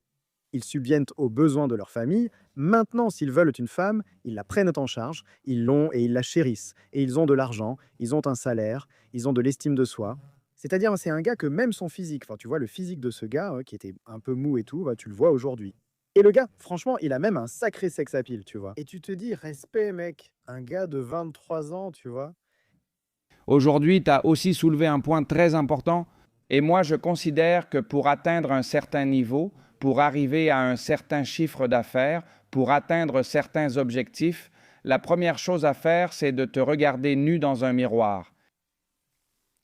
Et je ne parle pas d'être nu littéralement. Je veux dire, je suis une merde, je suis égoïste, je suis paresseux, je suis un drogué. Comme ça, je n'arriverai à rien. J'aime trop les femmes, je perds trop de temps, je passe trop de temps sur le téléphone, je parle mal à ma mère, je fais tout ce qui peut t'arriver. Tu dois assumer que tu es nul dans beaucoup d'aspects de ta vie. Tu dois aussi reconnaître quelles sont tes qualités et à partir de là, agir. Mais les gens ont peur de se voir à nu dans le miroir. Tu as visé juste. Les gens craignent de découvrir ce qu'ils seraient en étant différents et se demandent ce qui leur arriverait. Je pense vraiment qu'ils craignent de voir leur vie changer en agissant autrement. Ils ont peur de perdre, mais perdre quoi? Je le dis souvent car j'ai ressenti cette peur aussi. Et si je changeais maintenant, si je m'impliquais, je vais perdre mes amis, je vais perdre. Tu ne perds rien, personne ne perd rien, rien ne t'appartient. Si tu le perds, c'est que ça n'avait déjà plus sa place là. Si tu crains vraiment de perdre quelque chose, c'est qu'elle est déjà superflue. Là, putain, ça ne correspond plus à ta vision de la vie, ça ne colle plus, et c'est quelque chose qui fait terriblement peur aux gens. Il vaut mieux que tu restes seul jusqu'à devenir ce que tu dois être, puis tu verras comment ça évolue. Tes choix sont justes, ils sont bons, ou du moins meilleurs, tu vois. Je pense que les gens ont peur de découvrir qui ils sont vraiment, car ce qu'ils sont actuellement, c'est nul. Il y a eu un moment dans ma vie où j'ai dû me dire exactement ça. Tu n'es qu'une putain de merde. Tu es un homme Je l'ai fait aussi. tellement paresseux. Mec, tu sais que tu as fini par laisser tomber ton frère, tu t'es retrouvé sans copine, tu t'es retrouvé dans une voiture. Et la faute à Delmanda? Alors, bien sûr, là, tu te dis, eh bien, j'ai deux options. Sache que moi aussi, je suis passé par ce processus. De me regarder dans le miroir et de me dire que je suis une merde. Bien sûr, mec, Et aussi de me voir et de m'effondrer en me disant que ce n'est pas possible comme ça. tu ne peux pas continuer ainsi. Cette barrière ressemble à ce que je disais sur l'entrepreneur. Je pense qu'il existe l'entrepreneur ou le créateur d'entreprise qui est déjà tombé et celui à qui il reste encore à tomber. Eh bien, je pense qu'il existe des hommes qui ont déjà pris une claque ou qui sont sur le point de la prendre ou qui font tout pour l'éviter. Je pense que tout homme finit par se sentir nul, alors qu'il faut tout construire soi-même dès le départ. Tu finis par te sentir comme une merde parce que tu n'as pas cette expérience, tu n'as pas ces informations. Et la vie, très souvent la vie ou d'autres personnes, finissent par t'apprendre ce que c'est qu'être un homme. C'est tout à fait vrai. Je pense que nous vivons tellement confortablement qu'il manque même le besoin de devenir un homme. Je veux te poser une question. Il y a un proverbe, je ne sais pas s'il est chinois, qui dit que l'homme apprend de sa propre expérience, mais que l'homme sage apprend de l'expérience des autres. Parce que l'homme sage a déjà vu. Il a déjà vu. Ce qu'il observe, par exemple, ce sont les gens qui disent que les coups te forgent. Mais moi, je pense que moins tu prends de coups, C'est mieux. C'est-à-dire, c'est un mythe. elle laisse une cicatrice. C'est un mythe très laid. Parce que bien sûr, Je sais déjà l'effet de l'héroïne sur un toxico. Tu n'en prends pas, moi non plus, car je me dis merde. Ayant vu ce qui arrive aux autres, je préfère ne pas en prendre ni en consommer, car je sais les risques. Mais pour certains, à cause de leur attitude financière, c'est plus difficile. Ils pensent qu'ils échoueront un jour. Celui qui est sage, c'est celui qui regarde et qui observe tout ce que font les autres. Ceux qui se sont ruinés, ont écouté et se sont relevés sont les plus intelligents. Tu penses qu'il est possible d'être le genre d'entrepreneur qui n'a pas échoué, qui n'a pas pris de claque? oui, bien sûr, putain, mais c'est là que je te dis, il faut être mieux préparé. Je pense que c'est depuis que je suis jeune, parce que j'avais une ignorance, et c'est ça qui m'a fait prendre la claque. Aujourd'hui, comme j'ai déjà une autre expérience, ce que je fais, c'est que je prends des personnes qui ont un niveau supérieur au mien, et je les imite. C'est aussi simple que ça, c'est ce que je veux. La vie de cet homme, il se lève à 6 heures, mange bien, choisit soigneusement ses partenaires et cercle. C'est imité? Alors, aujourd'hui, je le sais, mais moi j'ai pris la claque, je connais des gens qui n'ont pas pris la claque parce qu'ils ont su faire ça avant. J'arrive en retard, pour ainsi dire. J'ai 38 ans, je connais des gars de 30 ans qui n'ont pas eu de difficultés car ils ont su le faire plus tôt. Ils n'ont pas eu à prendre le coup que j'ai pris, soit parce qu'ils avaient l'information, soit parce qu'ils étaient déjà plus sages, ou peu importe la raison. Je connais beaucoup de gens qui réussissent sans subir d'échecs, même en entreprise. On prend toujours une claque, c'est inévitable. J'aimerais que tout le monde le sache. Une entreprise, ce sont des problèmes. Une entreprise est là pour résoudre des problèmes, que ce soit dans les services, la construction ou n'importe quel domaine. Tu dois résoudre des problèmes et les premiers seront les tiens. Et ici en Espagne, déjà avec le fisc, avec un employé, avec ce que tu veux, mais bon, tu vas avoir des problèmes. Alors, c'est là qu'entre en jeu la capacité, c'est pour ça que je parle toujours de l'homme, la capacité de résistance que tu as face à quelque chose, c'est pour ça que je dis que tu dois encaisser le coup. Tu dois avoir une capacité de résistance supérieure à la moyenne, oui, si tu veux être au-dessus de la moyenne ou atteindre un succès supérieur à la moyenne. Ta capacité de résistance doit vraiment être beaucoup, beaucoup plus grande. C'est-à-dire, tu ne peux pas te plaindre, parce que si tu montes vraiment une entreprise et que tu veux devenir millionnaire, demain, tu ne peux pas être en train de pleurer dans les coins. Parce que tu as perdu 1 million à cause d'une mauvaise décision, tu dois apprendre de cette décision. C'est-à-dire, j'ai perdu 1 million d'euros à cause d'une mauvaise décision. Qu'est-ce qui m'a fait perdre ce million d'euros? Et avec les années, tu t'améliores. Mais je connais beaucoup d'entrepreneurs qui ne sont jamais tombés. Et des jeunes dont j'apprends beaucoup, des gars, des jeunes qu'aujourd'hui on dirait qu'on ne veut pas les écouter. J'apprends de gars comme Fidèle ou des jeunes que j'ai dans mon entreprise qui ont 25, 24, 23 ans et ils m'apprennent énormément. Je pense qu'il faut aussi de la neuroplasticité pour éviter les coups, car on apprend de tout le monde, même de ceux qui se trompent. Ça, il ne faut pas le refaire. Oui, c'est là qu'on apprend le plus. Tu apprends plus. Comme tu disais, Pablo, si lui a déjà pris le coup, pourquoi le prendrais-je? Oui, Bien sûr, tu m'as dit qu'il ne va pas la prendre. Finalement, j'ai réfléchi et décidé de la prendre. en tant qu'entreprise. Putain, je ne veux pas te décevoir, je veux que ça te motive. En plus, pas que ça te déçoive, qu'ils viennent, bordel, qu'ils viennent. Il n'y a aucun moyen de me décevoir. Non, j'en ai déjà pris quelques-unes. Je pense que oui, il faut croire très fermement au fait d'être invincible. Je pense que oui, il faut y croire fermement. Pour de vrai, Il n'y a rien qui puisse te faire tomber, moi. je suis vraiment fou de ce gars-là. Tu vois? Mais moi, je me lève du lit. Je dis toujours ça à mes gars. Une des blagues que je fais là-bas est à moi. Personne ne me fait chier, même pas Dieu. Je dis toujours ça. Je pense qu'ils vont nous tomber dessus, mais ça tombera sur toi, à moi. Personne ne me fait chier, même pas Dieu. Alors, je ne veux pas perdre cet état d'esprit. Je ne veux pas le perdre, c'est-à-dire, je crois que je suis invincible. Je pense qu'on doit se croire invincible sans tomber dans le fantasme. Mais il faut se lever le matin en croyant que tu vas bouffer ce putain de monde, tu vois. Sinon, tu commences mal. Tu commences vraiment mal? Complètement. Complètement. Le sujet du trésor public. Hier, j'interviewais Libertador Fiscal, une entreprise qui est assez puissante. Je connais. Tu les connais? Oui, hier j'étais ici avec eux, des vrais pros. Les deux Paco, Alberto et Tio Espagnol. Il n'y a pas moyen, mec? Tu as pensé à partir d'ici? Cela fait 3 ans que je pense à partir, mais je ne pars pas. En fait, parce qu'on a des travailleurs, tu as un attachement ici. Au final, et je ne vais pas mentir, en Espagne, la qualité de vie que nous avons en Espagne est bien supérieure à celle de n'importe quel pays du monde. À n'importe quel pays du monde. Totalement. Quel problème rejette-t-on? On le fait déjà, comme quand on ne réalise pas la valeur d'un bon partenaire. Alors, nous avons un bon pays. On a une maison géniale, mais nos parents, papa ne s'occupe pas de nous, la maison non plus. En fait, ils nous maltraitent? Pas d'enfants, rien du tout, donc on subit ces mauvais traitements. Qu'est-ce que je pense du trésor public? Ce que je pense du trésor public, eh bien, ce n'est pas seulement le trésor public. Je veux que tu me donnes ton avis. Le trésor public, l'État. Putain, Cocaïne? très vite, en plus, il contrôle 4 de mes comptes bancaires, tu vois? Ou un gamin 4 visums, mais ils ne sont pas capables de contrôler une trentaine de comptes. Du monsieur parti socialiste ouvrier espagnol qui volait, faisait de l'évasion fiscale, payait des prostituées et achetait de la cocaïne. Alors, mon avis? Que c'est une mafia, mais une mafia légale. C'est la même chose que le trafic de drogue, mais légal. La différence, c'est qu'ici, ils jouent avec la vie humaine. C'est comme quand on dit que la politique ne tue personne. Là, je ne suis pas du tout d'accord. La politique tue des gens. La politique tue des gens. Parce que quand tu fais qu'une famille tombe en ruine, il y a des gens qui se suicident, il y a des gens qui divorcent, il y a des gens qui finissent par frapper leur enfant parce qu'ils deviennent fous ou folles, et ils finissent par frapper leur enfant. Il y a des relations qui finissent en guerre à cause du trésor public et à cause du gouvernement. Maintenant, pour moi, nous n'avons pas une population qui en soit consciente. Parce que si quelqu'un te ruine vraiment, bien souvent, c'est le trésor public. Je connais des couples mariés qui ont fini par se séparer et ne plus jamais revoir leurs enfants, parce qu'ils sont entrés dans des guerres tellement violentes. À cause d'une amende du trésor public, ils ont dû fermer leur entreprise. La femme a arrêté de le voir comme un homme admirable, car au lieu d'une belle vie, il lui donnait déjà 3 vies à la maison. Parce que tout homme qui finit ruiné, s'il n'a pas un bon soutien.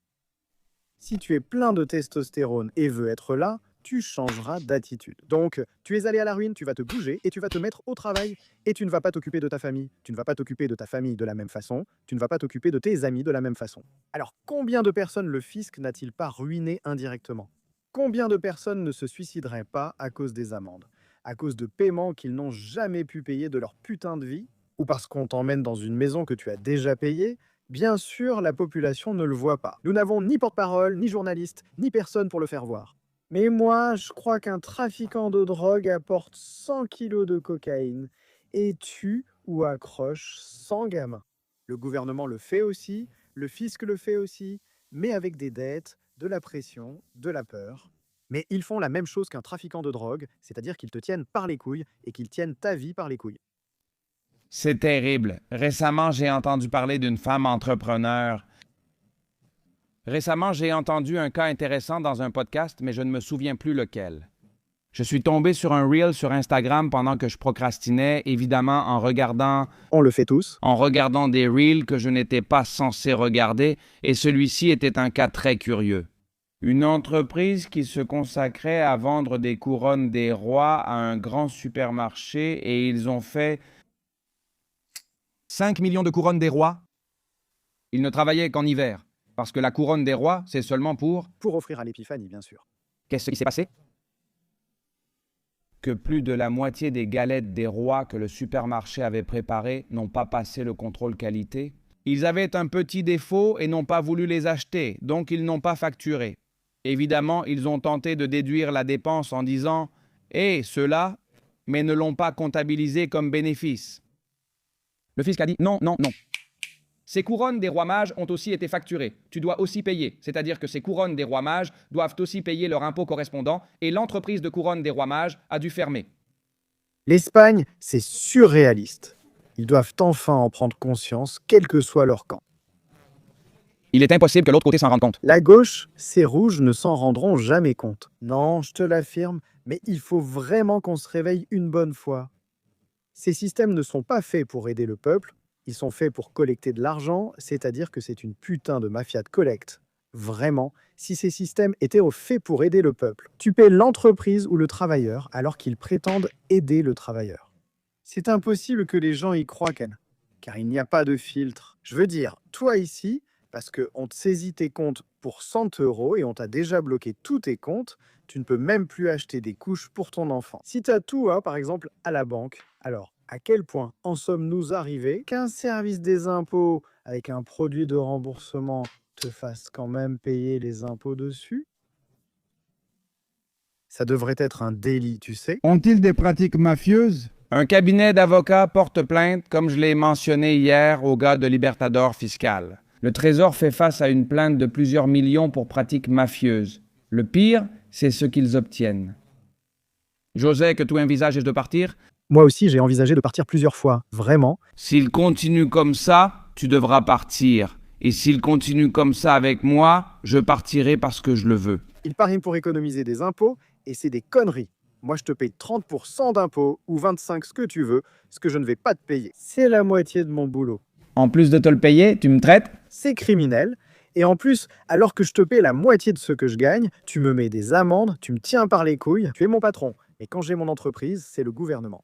Tu me mets encore sur la sellette avec mes employés, car quand tu me laisses ruiner, tu vas payer quoi à mes employés? C'est pas le gouvernement qui paie mes employés. Tu vas donc avoir 40 ou 50 plaintes d'eux, car ils ne seront pas payés après que tu m'aies ruiné. Mais qui t'a ruiné? Un gouvernement ou une institution sans réelle analyse du cas. Qu'aucune analyse n'a été faite? Ça même, dette, boum, saisie. Ils s'en fichent. Ils s'en moquent et c'est à toi de te débrouiller avec eux. Sur 5 ans, tu devras fermer ton activité et licencier de nombreux employés. Et ensuite, même s'ils te donnent raison, ils n'assument pas tous les coûts. La ruine qu'ils t'ont causée. Quand un inspecteur des impôts a une prime exacte pour chaque sanction, on se rend compte du niveau de pays dans lequel on vit. Nous pourrions être un pays comme la Suisse, parce que nous pourrions l'être. Une agriculture remarquable est en train de disparaître. Nous avions la pêche, je le sais, mais ici elle a disparu. Seule la pêche industrielle subsiste, la pêche artisanale a disparu en Espagne. Nous avons la meilleure agriculture et pourrions vendre nos produits agricoles à prix d'or dans le monde entier, comme la Suisse avec son lait et ses fromages. Alors, nous pourrions avoir des produits incroyables, nous pourrions avoir un pays riche, une population mentalement intelligente et prospère. Nous ne l'avons pas à cause de nos gouvernements, simple reflet de la société. C'est ça le problème. Que pour moi, c'est le vrai problème, mais c'est à cause des gouvernements que nous avons et ça va continuer comme ça. Nous sommes en train de créer des personnes anticapitalistes. Tu sais, les gars anticapitalistes. Mais attends, mec, la côtelette que tu manges dans ton assiette, ça coûte de l'argent? Ce n'est pas qu'on aime le capitalisme, c'est que le capitalisme est le système de vie qui existe. Si tu le changes, ça ne marchera pas, car ça ne fonctionne nulle part. Alors, on en est arrivé au point où même travailler pour de l'argent en te faisant, ça finit par faire que tes employés te voient comme le diable. En plus, Même dans ta propre entreprise, tes employés te voient parfois comme le diable. nous non, là-dessus, tu peux être très tranquille. Vraiment, nos employés sont fiers de l'entreprise. Tous nos employés gagnent plus de 45 000 € par an. Moins, par exemple, les secrétaires, qui sont à un niveau plus bas, mais je sais très bien qu'ils ne le sont pas.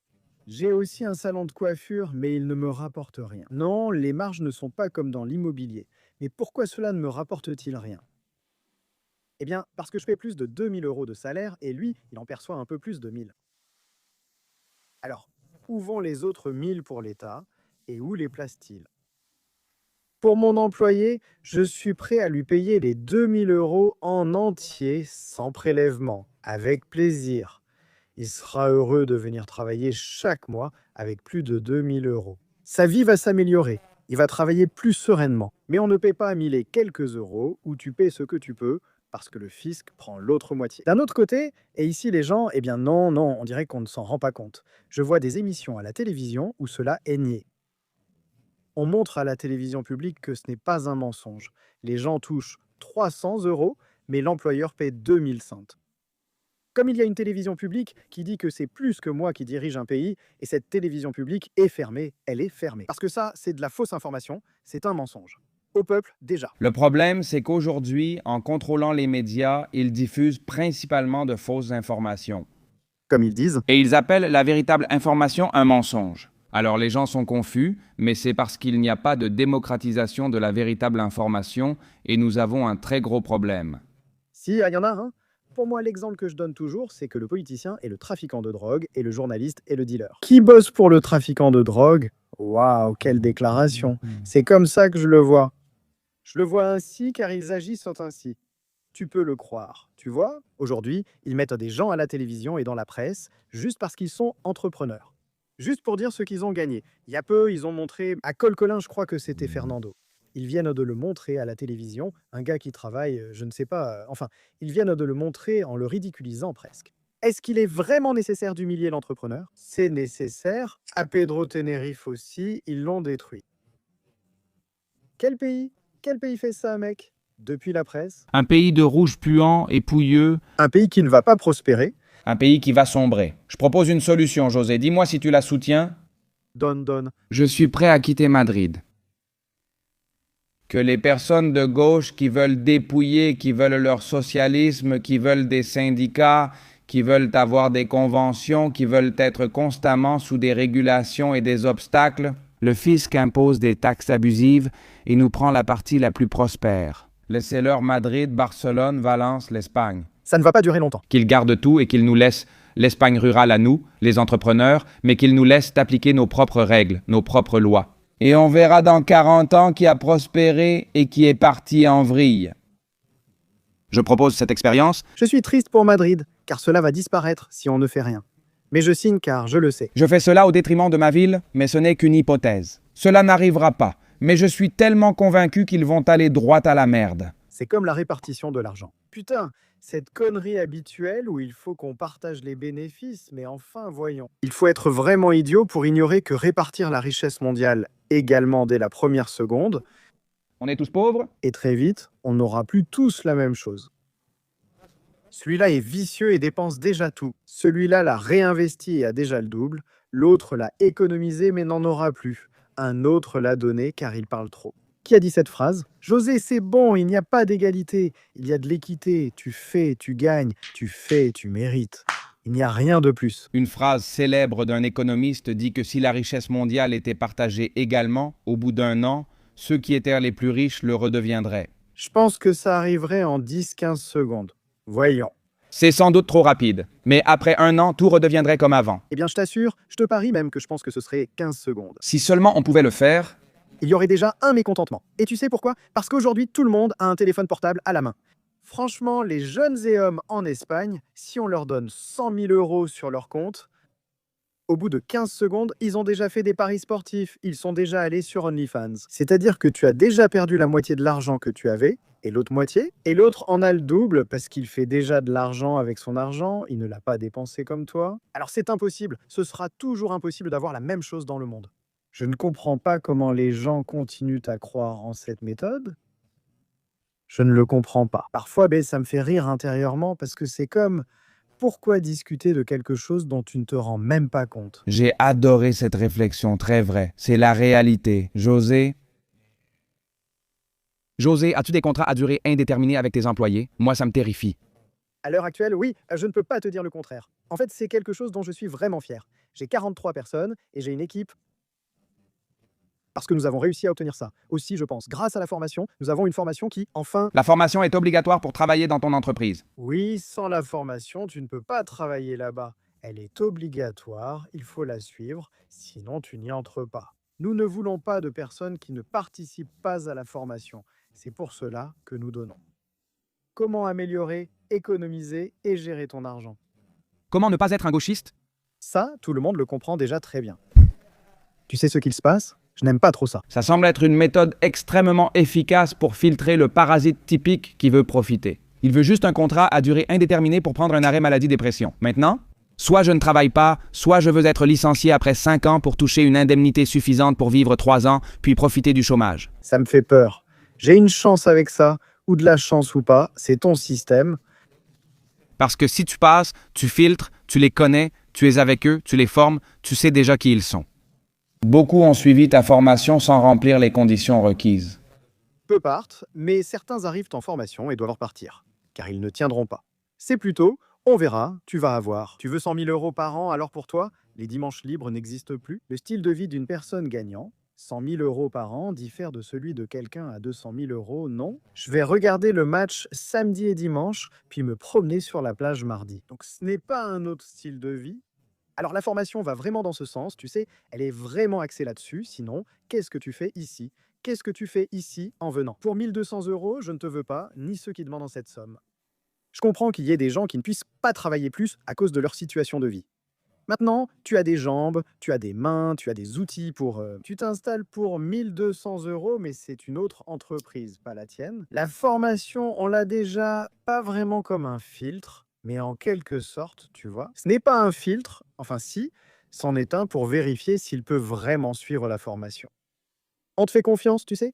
Maintenant, j'ai eu de la chance parce que, en vérité, je n'ai pas eu d'employés qui sont venus me raconter des histoires à dormir debout. Eh bien, tu es le seul entrepreneur. Ce genre de discours, Le seul entrepreneur qui a ce système. je le vis avec mes amis entrepreneurs. J'ai un ami, et combien d'autres ne l'ont pas? Il va devoir payer une pension à une dame parce qu'elle a eu du stress au travail, et jusqu'à ce que l'enfant ait 15 ans, il va devoir payer une pension. Et tu te dis, mais attends, tu es entrepreneur, tu n'es pas le père de l'enfant, tu vois? Ce n'est pas le père de l'enfant de l'employé. Mais bon, Et à quoi sert l'État? mais c'est là que je dis, et où était l'État? De plus, quand une entreprise, parce qu'il y a de mauvais entrepreneurs, mais il y a aussi de très bons entrepreneurs, en fait, ce sont d'autres entrepreneurs qui m'enseignent, et ils sont très bons, vraiment bons. Je parle de gens bien qui risquent toute leur vie, leur patrimoine et leur famille pour continuer à créer de l'emploi. Alors, quand je parle avec ces entrepreneurs, je vois que tu te dis, merde, il vient de tout perdre.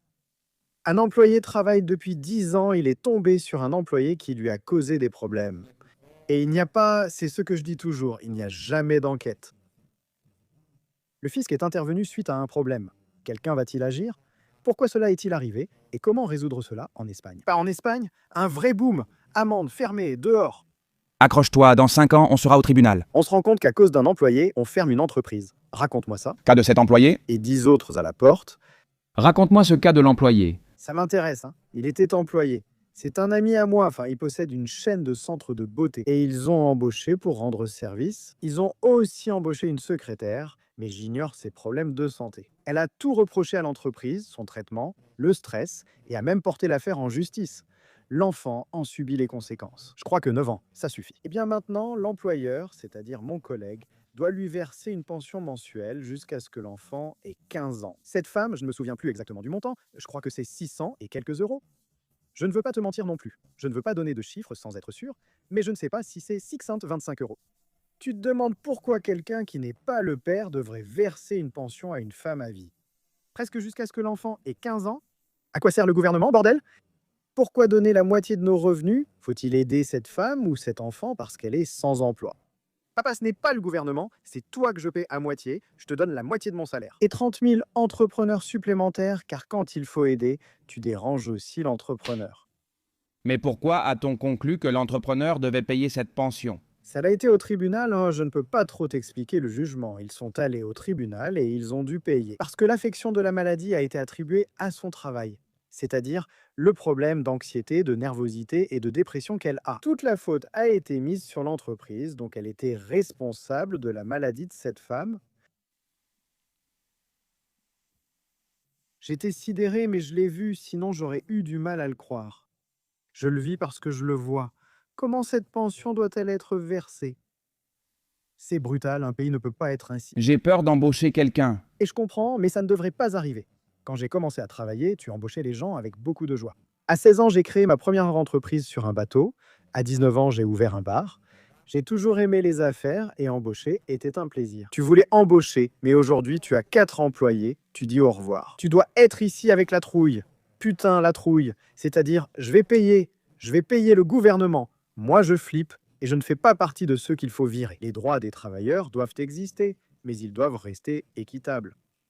Je ne crois pas que les droits des travailleurs profitent aux travailleurs. Aujourd'hui, Non, pas du tout. les droits des travailleurs ne profitent pas à la classe parasite. C'est-à-dire, une personne a trouvé un travail, elle s'installe, elle cherche un contrat à durée indéterminée, et ensuite, en Espagne, cela arrive très souvent. La personne qui profite du système vit aux frais de l'entreprise, travaille peu et touche le chômage. Tous les 9 mois, nous vivons tous cela, tout le monde. Ne me licencie pas? Je veux être licencié, alors je commence à manquer exprès. Au final, tu calcules et tu te dis qu'il vaut mieux être licencié comme le Mongol, tu vois? Je dois aussi lui verser une indemnité et le chômage. C'est pour ça qu'ils veulent que tu les vires, parce qu'après ils vont toucher le chômage. Oui, ils sont au chômage et disent « Ah, je touche ça Ça arrive vraiment. ». C'est que ça n'a aucun sens. Tu ne veux pas travailler? Ils les protègent. Pas la classe ouvrière, il ne faut pas confondre classe ouvrière avec personne sans ressources.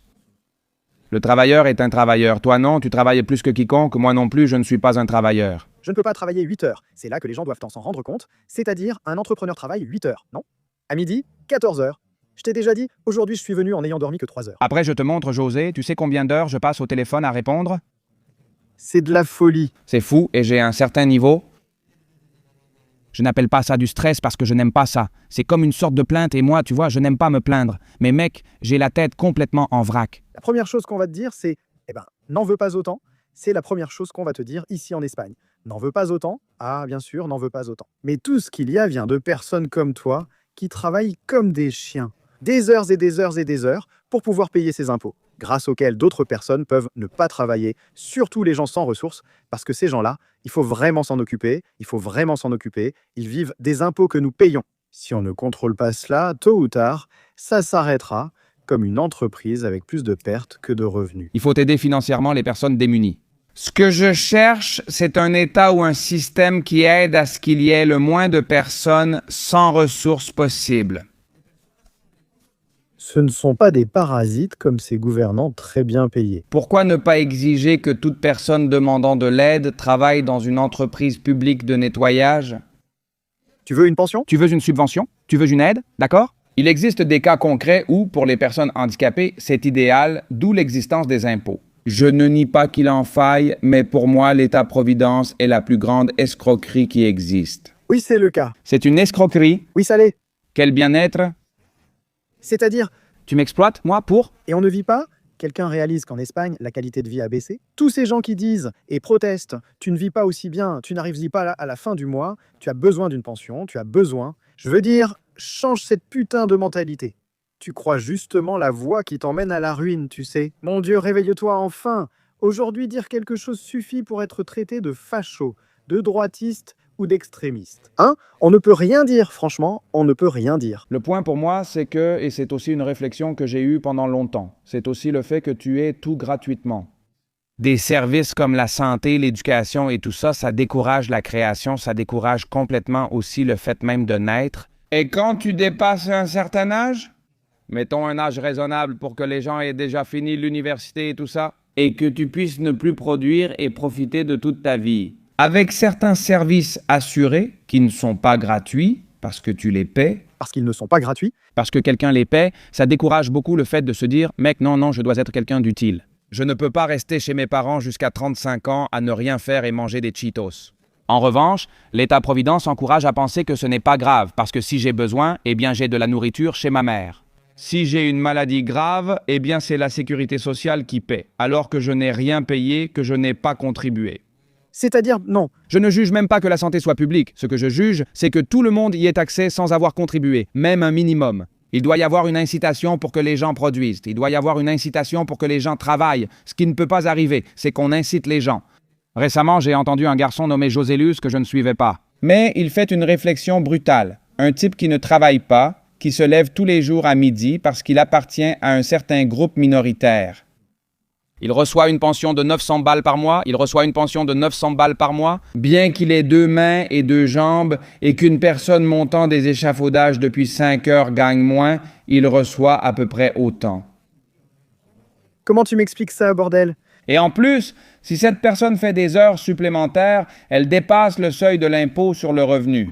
Je te fais payer plus si tu veux produire plus. Je te fais payer plus ailleurs, comme au Venezuela. C'est-à-dire, ils ont fini par encourager cette culture du parasite qu'on voit aujourd'hui. Tu vis avec 400 € avec un sac de riz et tu es heureux. Et maintenant, qu'est-ce qu'ils ont au Venezuela? Au Venezuela, l'hyperinflation a tout détruit. Plus d'impôts, l'État pille les ressources naturelles et la population survit comme elle peut. Comment? Le problème du monde moderne, c'est qu'on considère désormais les pays comme des notions fantaisistes, comme Alice au pays des merveilles. Un pays, c'est une putain d'entreprise, qui a des entrées et des sorties. Et l'Espagne a plus de sorties que d'entrées. En Espagne, il y a déjà plus de fonctionnaires que de travailleurs indépendants. Donc, là où nous avons déjà plus de sorties que d'entrées. À quoi est destinée une entreprise qui dépense plus qu'elle ne gagne? À fermer, non? Eh bien, le pays, Espagne? il est en faillite, mais on ne va pas le fermer car on ne ferme pas un pays. Pourtant, on le peut. Ça va partir en vrille, pour parler clairement, et tu vas le garder ouvert, mais dans la merde, sans ressources. Donc c'est ce qu'on est en train d'obtenir. Si on arrive à faire en sorte que ce soit une entreprise où personne ne défend sa maison, personne ne défend son entreprise, et en plus on dépense plus que ce qu'on gagne. Donc on est voué à la ruine, tu sais, où tu veux continuer à croire que ça va s'améliorer. Nous ne devons rien à l'Europe, mais notre dette augmente sans cesse. Déjà très endettés, imaginons-nous être l'Europe plutôt que l'Espagne. L'Europe est dans la merde en général. Bien sûr en donnant cet argent à l'Espagne. Tu ne dis rien, alors on transforme toute l'Europe en ce qu'est un jardin de papillons, où l'on croit que le monde est ainsi. Il ne faut ni être compétitif ni agressif. Qu'il n'est pas nécessaire d'être un homme que j'aime beaucoup, que les gens le disent. Parce que moi, je considère Qu'il faut être agressif dans cette... vie pas agressif en soi, mais dangereux. Je ne considère pas qu'un homme ne puisse être dangereux. N'est-ce pas? Et à partir du moment où tu es dangereux, tu décides ensuite quoi faire. Je pense qu'un homme doit choisir de ne pas faire de mal, mais être très dangereux. Quand tu dois protéger tes enfants, ta famille, ton entreprise, ton pays. Ici, ils pensent qu'on n'aura jamais à défendre notre pays, on verra, mais il y aura des moments où il faudra défendre notre pays. Alors, quand on n'a pas ça, ici on aspire, tonton. Je pense que l'agressivité est importante, ça dépend du contexte. Bien sûr, c'est pour ça que je te dis. Ici, tu peux être moins prudent. Parce qu'ici, le public sait où vont les gars. Non, mais pour moi, par principe, je pense que c'est une loi mentale, tu vois. Un homme doit être dangereux, il doit savoir être dangereux. Et si tu ne sais pas être dangereux, tu n'es pas pacifique, tu es inoffensif. Tu es inoffensif et pour moi, tu es un danger. Parce qu'une personne inoffensive, c'est celle qui tue sans réfléchir, c'est celle qui réagit sans penser. Surtout les hommes, parce que nous sommes des hommes et que nous en sommes capables. Oui, Les hommes faibles sont les vrais dangers. un homme très émotionnel finit par faire beaucoup de mal. Parce qu'il n'est pas capable d'affronter les choses, il n'est pas capable de faire face à d'autres choses, c'est-à-dire, il n'est capable de rien à cause de ses émotions, ce qui fait de lui un danger. Alors, quel est vraiment le vrai danger? Un homme qui est capable d'être dangereux, Et qui contrôle ce danger ou est mou? qui va naturellement être dangereux parce qu'il ne saura pas défendre une situation, un pays, une personne, une famille. Tu sais, moi, on me critique beaucoup pour ça, mais je pense qu'il faut être dangereux contrairement à d'autres. En fait, il y a un dicton de Dan Peña que j'aime beaucoup qui dit que, bon, lors de ses mentorats, il demande toujours « Que ferais-tu si un homme crachait au visage de ta femme ?» Que ferais-tu si ta femme... Et les réponses lors des mentorats. Tu peux halluciner parce qu'elles vont de... J'essaierai de voir s'il passe une bonne ou une mauvaise journée. J'essaierai de voir quoi. Moi, ce que je fais, c'est que je me casse les jambes. Et bien sûr, oui, mais après, on te demande évidemment. Mais est-ce que c'est vraiment ce qu'on devrait faire? Non, je ne dis pas qu'il faut aller se casser les jambes. À celui dont la femme lui crache au visage. Mais en disant que si on insulte ta femme ou tes enfants, tu puisses lui casser les jambes. Pardon. Pardon, c'est moi. Pardon, José? Moi, je suis d'avis que si quelqu'un crache sur ta femme, devant toi, en face de toi, tu lui casses les jambes, pardon de le dire. Je souhaite aussi une loi appelée droit à l'honneur. Si un homme casse les jambes à un autre homme, toujours avec une certaine proportionnalité. Je dois te montrer la vidéo, tu vas halluciner. Il y a des réponses comme « Je vérifierai s'il passe une bonne journée ». Quoi? C'est-à-dire? Tu vérifies si le gars qui a craché sur ta femme passe une bonne journée. Cette comparaison, quand ils font une erreur en formation et que des centaines se demandent pourquoi il a craché sur sa femme, là, tu réalises que l'Europe a un vrai problème. Ça, c'est où? Elle a un gros problème.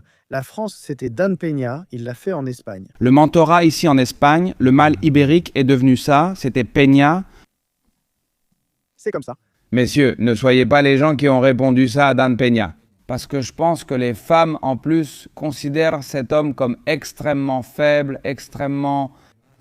Elle le voit ainsi car tu l'es, mais quelle personne? Non, ce n'est pas une considération, c'est un fait. Imagine, tu as une fille Un homme vient chez toi, on lui a craché dessus et il n'a rien fait. Honnêtement, est-ce un homme qu'il ne l'attrape pas ni le démonte? Sinon, c'est sa fille. Il l'a tué. Alors, je pense qu'on a déjà réussi à avoir une société, surtout en Europe, isolée du reste du monde. Ils pensaient déjà que l'Europe, c'est le monde. L'Europe n'est pas le monde. L'Europe est un paradis qui n'a pas connu la guerre depuis 80 ans. C'était le seul endroit où on a réussi à vivre ainsi. Mais c'est fini. Les gens ont déjà oublié tout ce qu'il a fallu pour en arriver là. Alors, une fois qu'on oublie la racine des choses, l'ignorance revient. Je pense vraiment ce que je dis. Il y a l'Europe, l'Espagne, et nous sommes très mous. En fait, je te le dis, ma formation est très axée là-dessus. D'ailleurs, je donne des cours sur la masculinité et la féminité, justement, à l'intérieur. Voilà pourquoi. Et j'ai des garçons et des filles super contents, parce que c'est comme s'ils découvraient des couilles. Mais au final, bien sûr, être une femme et faire des ventes, c'est ça. Et être un homme et faire des ventes, c'est ça. Et toi, bien sûr, c'est la vérité. Et aussi savoir t'adapter. Mais il y a une chose qui est vraie, les femmes dans la vente sont bonnes. Elles sont excellentes. Bien sûr qu'elles sont excellentes. Mais si elles le font depuis une perspective féminine, parce que la femme, dans cette perspective, est beaucoup plus subtile, empathique, elle essaye toujours de se mettre à la place de l'acheteur. Exactement. Dans la formation, c'est justement ce dont nous parlons dans la formation. C'est-à-dire comment vendre en étant une femme masculine ou féminine, parce qu'une femme féminine est celle qui vend le plus, parce qu'elle vend à partir de sa féminité. Donc le résultat qu'elles obtiennent est incroyable, mais il est vrai qu'aujourd'hui, il faut souvent leur apprendre comment atteindre cette féminité. Parce qu'elles arrivent avec cette idée de venir me concurrencer, de venir en compétition. Tu ne vas pas me concurrencer, tu ne vas concurrencer personne. C'est-à-dire, tu vas travailler à partir de ta féminité, tu vas atteindre certaines choses en étant toi-même. Tu n'es pas un mec et je ne suis pas une nana. C'est-à-dire, chacun va se comporter comme ce qu'il est et être ce qu'il est. Donc, à partir de là, les résultats changent. Ils changent beaucoup parce que la personne change, elle commence à se sentir. Je le vois dans la formation, tu vois que quelqu'un a assumé son rôle et sa place, tu vois comment soudainement il commence à être plus heureux. Totalement mec parce que tu es aligné. Aligné avec ta nature. En fait, il y a une étude récente qui est sortie disant que les hommes déconstruits qui renient la masculinité, qui reprennent tous les discours féministes, Finissent. Oui, ont généralement une tendance beaucoup plus marquée à la dépression que les hommes qui se sentent à l'aise avec cela. Et la question de la masculinité, de la féminité et tout ce sujet, beaucoup de personnes ont déjà été conditionnées à penser que nous devons être égaux, etc. Je trouve très curieux qu'une entreprise comme la tienne, qui génère autant d'argent, ait à la fois ses valeurs traditionnelles et aussi modernes. Parce qu'il y a beaucoup de femmes qui travaillent pour toi et moi. Mon discours? Beaucoup de femmes confondent cela avec l'idée que la femme doit rester à la maison à cuisiner, mais ce n'est pas le cas. Ce que je dis, c'est que le monde du travail n'est pas si important pour une femme. Pour réussir dans le monde de l'amour, non, dans le monde de l'amour, pour nous, ça nous est égal qu'elle ait du succès ou non. En général, ça nous est égal. J'essaie de leur expliquer et ils demandent « C'est parce que vous êtes insécure ?» non, ça n'a rien à voir. C'est juste que ma partenaire est pilote d'avion et je serai avec elle même si elle ne l'était pas. Oui, bien sûr, je te comprends. C'est-à-dire, Ce n'est pas parce qu'elle est pilote que je suis avec elle, mais un pilote d'avion, c'est probable.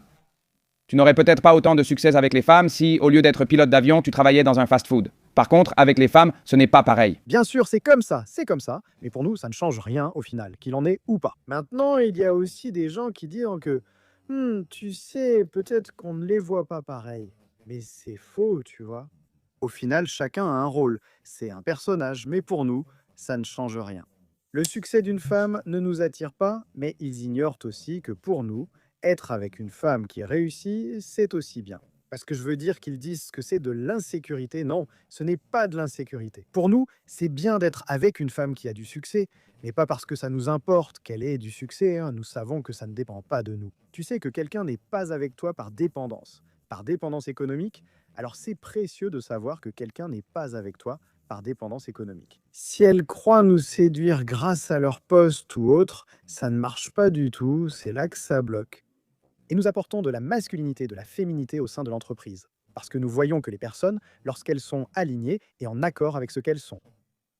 C'est-à-dire, ce n'est pas seulement que les ventes et les résultats s'améliorent, c'est qu'ils vont travailler heureux. Mec, c'est ce que je te dis. C'est changer leur expression, leur façon de s'habiller, leur façon d'être. Ils deviennent des personnes beaucoup plus pourvoyeuses, pour le dire d'une certaine manière. Elles deviennent des personnes beaucoup plus féminines ou beaucoup plus douces. Alors, qu'est-ce qu'ils obtiennent avec ça? Nous avons des équipes incroyables, vraiment incroyables. Est-ce qu'ils travaillent vraiment entre hommes et femmes? Est-ce qu'ils collaborent? Il n'y a pas cette rivalité présente dans le monde moderne. Je suis un homme, je suis une femme. Là-bas, ils forment une équipe, chacun sait quel rôle il doit occuper et les résultats se voient, mec. C'est comme parler d'un sujet déjà prouvé. Oui, les rôles de genre ont eu des résultats dans la société et les conséquences de s'en éloigner sont clairement négatives.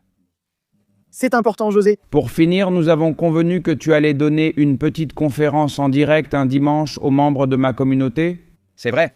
Mais pas aux flemmards. L'accès sera réservé à ceux qui le veulent vraiment. Il n'existe pas un seul flemmard. Il n'y en a pas dans ma communauté, José. Il n'existe pas un seul flemmard dans ma communauté. Toute personne ayant agi bizarrement dans ma communauté a immédiatement été expulsée.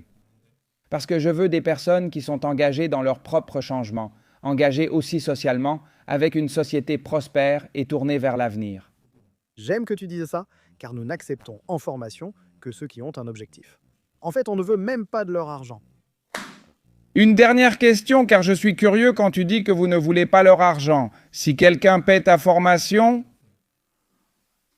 Et que le gars ne remplit pas les conditions nécessaires ou quoi, comment ça se passe? Vous le virez et vous gardez l'argent? S'il finit la formation et il se retrouve sans argent, clairement, personne ne veut perdre son temps. Si on voit déjà que ces critères ne vont pas correspondre, etc., on rend l'argent et il s'en va. Nous ne voulons pas qu'il gaspille notre temps ni tromper ses illusions. Je sais que si tu viens et que tu ne fais pas telles actions, tu n'y arriveras pas, alors pourquoi est-ce que je perdrais mon temps? Combien de personnes ont été remboursées et combien jugées non remboursables? 2 n'ont pas terminé la formation, environ 6 en tout, et pour ceux qui l'ont terminée. Actuellement, nous avons déjà plus de 60 personnes, Pourquoi ces 6 personnes n'ont-elles pas terminé la formation? parce qu'elles n'en étaient pas capables. En fait, c'était 2 filles et 4 garçons.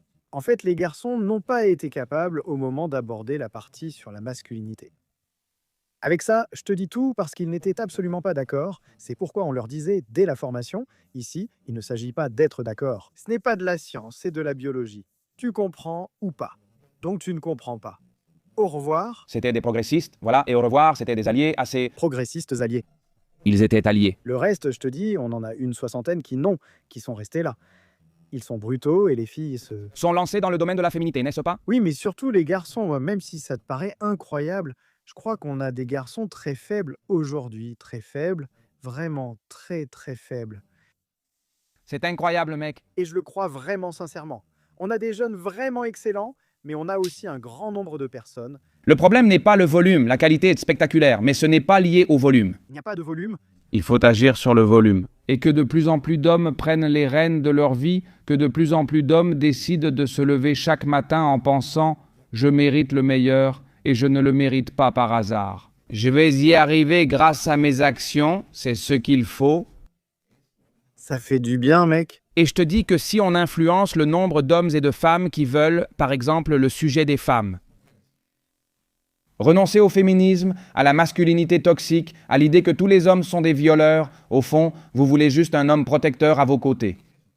Bien sûr, Je pense que le féminisme est un mouvement extrêmement émotionnel, parce que je crois que même les féministes elles-mêmes qui ne sont pas lesbiennes, elles veulent ce mâle protecteur, elles veulent ce mâle pourvoyeur, elles veulent cet homme avec un but, elles veulent cet homme concentré, elles veulent cet homme dangereux mais avec ce danger sous contrôle. Alors, et pourtant, tu vois comment elles tiennent un discours qui cherche à détruire l'homme qu'au fond elles désirent. Oui, où est la relation, où est la cohérence? Ça n'a aucun sens. Et je suis content qu'il existe des formations comme la tienne qui apprennent aux femmes et aux hommes à vendre, à réussir et à être compétitifs. Mais dans son essence et son énergie, je trouve cela spectaculaire. du point de vue sain, mec, sinon ce n'est pas sain. Faire d'une femme un homme, ce n'est pas sain. Et rendre un homme féminin, ce n'est pas sain non plus. Ou alors c'est naturel chez eux. Je ne dis pas que ce n'est pas sain. Tu crées une forte dissonance, c'est ce que je te dis. Chez mes gars, leur visage change. Ils arrivent perdus. 6 mois après, ils sont heureux. Ils traitent mieux les femmes, c'est là le sujet. Quand ils deviennent des hommes sûrs d'eux, ils traitent mieux les femmes. Quand ce sont des hommes qui manquent de confiance, non. Alors moi, la formation, ce que je trouve bien, c'est qu'ils apprennent à vivre ensemble entre hommes et femmes. Et à se gérer et à avancer ensemble. Pas à être en compétition comme le féminisme nous l'enseigne aujourd'hui. Tu sais, Eh bien, José, vraiment, ça a été un plaisir de t'avoir ici. Si tu veux dire quelque chose au public pour terminer l'émission. Avec ça, rien, mettez un peu de cran dans la vie et j'espère que vous commencerez à voir le pays tel qu'il est. C'est une entreprise où si les départs dépassent les arrivées, on finira tous par échouer. très bien. José, messieurs, je veux vous dire que je vais laisser le lien de ma communauté épinglé en bas. Nous aurons José avec nous un dimanche. Il nous apprendra tout sur la vente et la programmation neurolinguistique. Et quand je dis tout, je veux dire tout ce qu'il nous permettra. 1 heure de direct. Je veux que vous le rencontriez en personne, car c'est quelqu'un de très intéressant, accessible et humble. Tu m'as vraiment impressionné, tu es un putain de grand. Maintenant, on va aller manger, comme il se doit, messieurs. On se retrouve dans le prochain épisode de La Fabrique. À la prochaine.